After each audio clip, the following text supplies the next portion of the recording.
Karnataka special kosambari. இந்த dish அவங்க வீட்டில் நடக்கிற விசேஷங்களில், பண்டிகை நாட்களில் ரெகுலராக செய்வாங்க.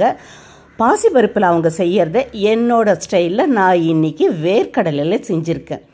1 கப் ஊற வச்ச வேர்க்கடலையை எடுத்துக்கலாம். அது கூடவே காய்கறிகள், திருவின கேரட் 1 கப் எடுத்துக்க போகிறோம். கேரட் நல்லா சன்னமாக திருவி ஒரு பவுல் ஃபுல்லாக எடுத்துக்கலாம். கூடவே வெள்ளரிக்காய், அதுவும் ஒரு பவுல் எடுத்துக்கலாம். இப்போ மாங்காய் சீசன்றனால மாங்காவையும் திருவி இது கூட சேர்த்துக்க போகிறோம்.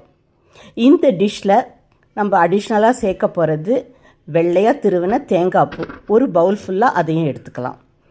டேஸ்ட் அதிகரிக்கிறதுக்கு லெமன் ஜூஸ் 2லேருந்து 3 ஸ்பூன் அளவுக்கு இதில் சேர்த்து மிக்ஸ் பண்ணிக்க போகிறோம்.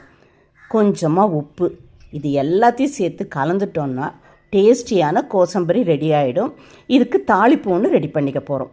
ஒரு கடாயில் கொஞ்சமாக நெய் விட்டு அது காஞ்சதுக்கப்புறம் கடுகு, உளுத்தம்பருப்பு, அது கொஞ்சம் லைட்டாக செவந்து வந்ததுக்கப்புறம் பொடி பொடியாக கட் பண்ணி வச்சுருக்க பச்சை மிளகாய், கருவேப்பிலை, கொஞ்சமாக இஞ்சி துருவல், இது எல்லாத்தையும் சேர்த்து நல்லா பொரிந்ததுக்கப்புறம் இந்த கோசம்பரியில் இதை தூக்கி கொட்டிட்டு நல்லா மிக்ஸ் பண்ணிட்டோம்னா அட்டகாசமான சுவையில் இருக்கிற இந்த வேர்க்கடலை கோசம்பரி ரெடி ஆகிடும்.